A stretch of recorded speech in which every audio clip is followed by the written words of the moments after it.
Good morning, Keller Williams. Good morning. It's Monday Motivation and it's time change. So I'm by myself right now. Maybe some others will pop on that want to Zoom with me. But for those of you that are in our closed Facebook group, I hope you had a fantastic weekend. We are still talking about the Millionaire Real Estate Agent book by Gary Keller, Jay Papazon, and Dave Jinks.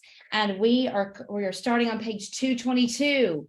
And we are continuing this discussion of the 16 disciplines that happen or the opportunities and challenges that you will face once you've crossed over the earn a million in real estate and what it looks like to just tweak it and get to net a million.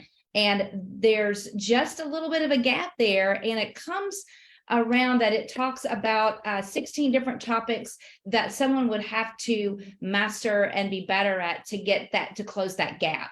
And wherever you are in your business right now, those things will help you. So it's a great topic wherever you are. If you're one of our millionaire real estate agent businesses, and we have several in our office that are wanting to net, maybe you already have, I wish you would join us and talk about it. But we are on page 222, and we've already discussed number one, and that was sustaining a solid lead generation program that emphasizes marketing and prospecting consistently with increasing the number of your leads. And so that consistency word was an important factor in that. But today we're going to talk about tracking and converting leads through others. We'll briefly speak on protecting your lead gen focus time. We'll weigh in on our options, discovering what works for you and what doesn't. And then we'll talk about knowing the minimum number of seller listings you must list each month in terms of how to make all those things happen. So you guys, on the second opportunity, tracking and converting leads through others. So it's important that you know what's happening in your business. If leads are coming in, are they being converted? Are they being followed up with? All of the things. And so when you have honed your skills by the time you've gotten to this point, your instinct is going to be picking up on opportunities because you've mastered skill over time. You instinctively know what's going on and where there's an opportunity for you to get leads. Your urgency and your sense of timing is there. Your readiness comes from mastering scripts and skills and time on task over time. So as you're leading, you've already developed that, and it's sharp because you've spent time on it. So once leads are generated, they must be followed up on, they must be turned into appointments, and then seller or buyer agreements, right? We call those listings and buyer listings, getting them to agree to work with you, and then getting them to closing. So there's that conversion rate that's going on in there. How are you converting them? How are you tracking them? Where did they come from? What's that source? Because that's going to tie in with what works for you and what doesn't, right? So all those things have to be tracked. So you enhance your natural skill over time, and then you're going to hone in on that. If you're not doing the tracking, someone else needs to do it, right? And that comes from hiring others and leveraging others. And taking earn a million to net a million, you will need to get those great results through your staff. So while you have honed the skill, and that's why you are at earn a million, now to twist that around and get to that net a million, your staff is going to have to hum and operate at the level that you are to get to that level. So it's not an easy thing to do to get others to your level. So you're going to have to spend time on consulting and training to get that to happen. And it begins by believing that you can. And so we go right back to that thinking part that we discussed at the beginning of the book. How you think matters. Do you believe that you can lead others and get them to that level, and that you can succeed and become a net earner of $1 million? So once you conquer your misunderstandings long ago, you understand that a talented team can actually provide better service, systems, and standards. So that's the goal, systems and standards. People buy into your systems and your standards, not necessarily you. We love Chick-fil-A, we love Starbucks, Is it really that that's the most fabulous coffee and the best food in the world? You know what we really love? We love their standards. We love how we feel when we go in, we get our thing, it flows. We love that. We love that part. So when you get to this section in the book, that's what you want to become. You want to become that system that people love, and they love your standards. And all of your players have to understand what that is. And that's that coaching part. So hiring talent is not the only issue. You have to teach them how to properly track and convert your leads, because remember, your lead gen is your business. So everyone has to play in the database on the same level of understanding how important it is, and consistently and accurately. I know some of you just probably had heart palpitations around that right now. It is the database and super tracking that helps you close the gap between earning $1 million and netting $1 million. And we all need to be better at it. So that's why I think these chapters are important. Even if you are beginning out your business, knowing that that's something that you need to develop the skills around right now. So it's when you think about leads, it's who are they? How do we contact them? Do we have all of their information? Are we able to get in touch with them? Then where did they come from? Were they online lead? Were they a sphere of influence? Did they come from open houses? Where did you get them? And who is going to follow up with them? Knowing is half the battle, right? So who's going to do that? And how are you going to store them? Where are they going in your database? Where can we find them? And then in your database, it really doesn't matter who in your organization handles this, but somebody has to. Somebody has to do this. So you've got to, either it's you or it's somebody else. And this is telling us that you've already been a master of it. Now you need to train somebody else to do it for you. So there's no excuses. It's much harder to hide behind excuses on conversion rates and closing when everybody is trained and we're holding people accountable and we're talking about the systems and the standards. It's reasons or results, right? So because they didn't really know how many leads or people were handling, this is an opportunity. They had no system to accurately measure performance. So this is where you see someone's growing a team and they themselves have been great at doing the business, and they're not hiring the right people around them to get them to the next level. There's no accountability. Everybody's not on the same page. They're not all, working the database equally. They don't understand it. So that's where the problems start happening with handling and managing and training people. So some of the reasons why people may burn up lead opportunities, if you are a rainmaker and you're spending a lot of money or you're doing a lot of things and you're working on getting leads and you're trying to funnel those leads in, the reason that things aren't happening might be your players, their inability. They just don't have the conversion rate. They need some more training or coaching.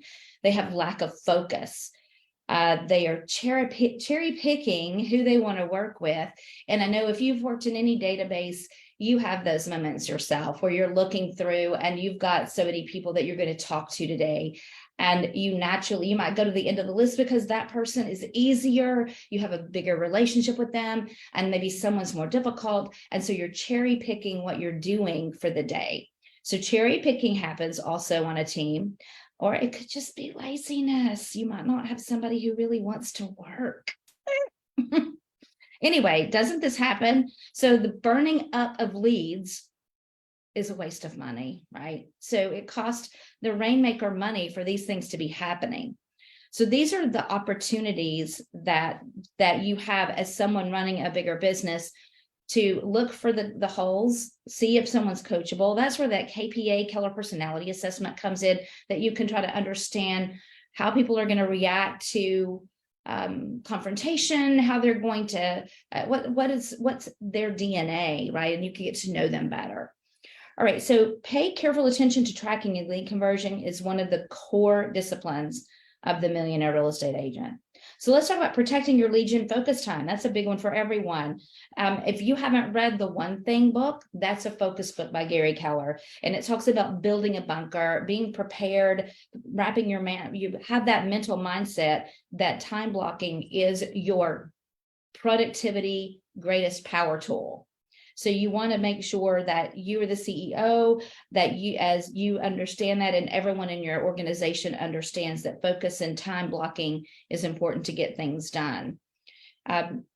If you don't focus and time block, you get pulled back and entangled in the day-to-day administrative department, the service department, and personnel issues, the drama, right? So if you are allowed to, I underline that, do that, it's going to pull you away from what you need to do to keep your business running and get those leads in there. And it will happen to the people around you. So knowing who needs to handle what and getting it done correctly will take that off of your plate to get you into more listings. So doing your lead gen, the first thing, and getting it over with is one way to do that in time block. Don't put it on the back burner. Don't let other things get in front of it, and don't allow those distractions to take you away from it. And what does it include in your time block? When you hear everyone talk about, well, put several hours a day in your time block, what that includes is prospecting, looking for new leads, following up with some leads that you have, and then developing and implementing marketing. So what does that look like? So those are some things that you want to time block to prepare that focus. You want to delegate, train, and consult your administrative service professionals and to handle all the details and allow you to focus on that. So number 4 issue, weighing your options, processing what works and what doesn't work. There's a lot of things that could work, right? Lead generation is an art as well as a science. And the science of it is the numbers. So when you track what you're doing every day, where leads come from, what's the return on investment, then you're going to discover what is working and what doesn't work. And Millionaire Real Estate Agents continuously do that. They look at what is working, they analyze the market, they are really dialed into the shift or what's happening around them, and they go with what's tried and true. They're not chasing the shiny objects over and over, which is what we do, because right, most agents, they do spur of the moment, idea of the moment marketing and prospecting because they get bored of repetition and it's just not exciting, and they are looking for the next thing. And so they don't get into models before they add creativity. Remember, we talked about that at the earlier part of the book. It's entertaining to explore the new thing, right? There's something else better out there.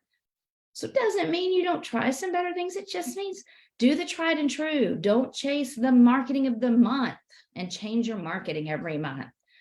And listen, I'm only talking, I am guilty because I love change just for change. Okay. So we all have that within us to do, and you do better when you focus and you just do the repetition over and over. So tracking determines how much does a lead cost? How much is it costing you?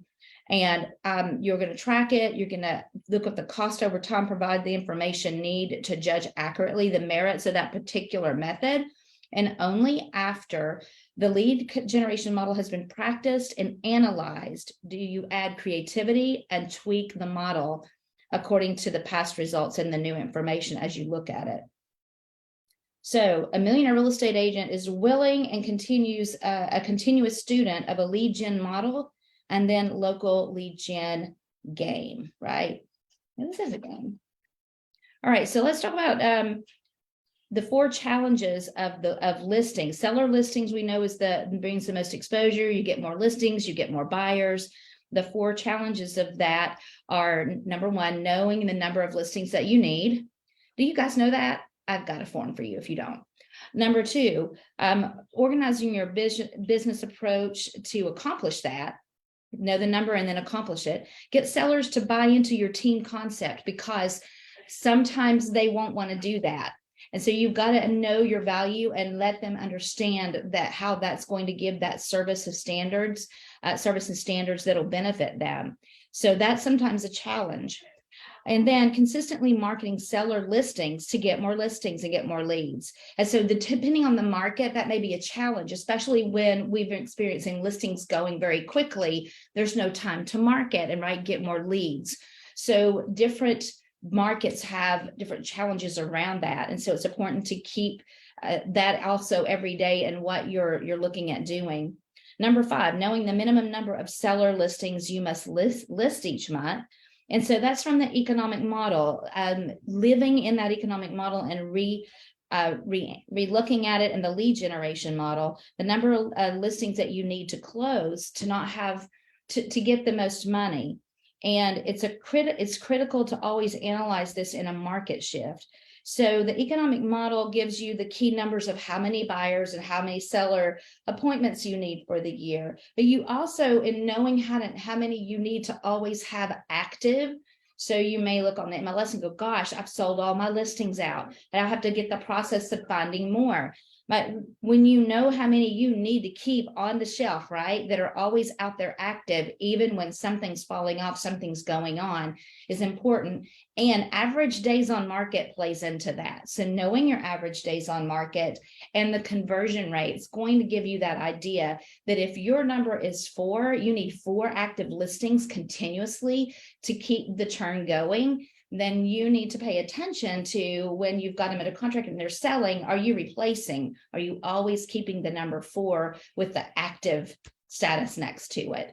And so I have, and if you've been through Bold, you've seen this before, a listings needed form that helps you figure that out. Now, if you are newer and you don't have your own conversion rates yet, we can plug in some numbers for that for you to get started as an average number, and then you can adjust that. But it takes a habit, right, to start looking at this and thinking of it that way. Because a lot of us are just like, hey, I got a listing today, but really not, how many do I have to have, and how am I keeping up with that? So you will need to have a lot of attention to market trends. You'll need to know your average days on market, and that's going to help you hit your goals. Average days on market will be a telling effect on your net income. So Gary says, and he said this at family reunion recently, I wrote it in my notes, but it's in this book, Skate to Where the Puck Will Be, right? And that's that. What's the market doing? What's going on? I know my numbers. I know my economic model. I know my lead gen model, and what's happening. Where did the puck go right now? I got to skate over there, right? So I thought that was a really great thing. And it says that's a classic from Wayne Gretzky, and Skate to Where the Puck Will Be. The variables that you will watch are the percentage of appointments that will generate a listing and the percentage of listings that it will take in turn to sell, right? So in a hot seller's market, generally leads will be a higher percentage of listings that sell in less time for a better price. It may create more for sale by owners and entice more agents actively to work the listing side of the business, which can a little bit undermine your listing efforts, right? If there's more competition. So some of this is predictable, and you'll know it when you start focusing on it. The length of time an average home sits on the market will have a telling effect, right? So just pay attention to the key variables in your business. There's a multi-year trends report on Keller Williams, millions of reports out there that you can look at for your evaluate your business, and whether you're up or down, all of the things about your business that you could start studying. And definitely my listings needed form will help you get started with that. And I hope that you guys have enjoyed this section. I didn't have anybody pop on with me today, and so I didn't have any conversation, so I'm done quickly. And it'll be a quick video. And then what we will look at next week is listing the minimum number each month, getting sellers to accept the team concept, consistently marketing your seller listings for more leads, and then making the time or taking the time to implement recruiting, training, consulting, and keeping in your business to help you get the people around you up to a higher level of mastery and helping you create leverage and getting more listings. Guys, have a fabulous, fantastic week. Stay tuned for a class we've got coming up with selling the situation or staging the situation, and a question and answer mastermind around how you can help someone if they have some challenging spaces or challenging things with getting their house sold. That's coming up soon. And I look forward to seeing you for our team meeting coming up. Have a great week.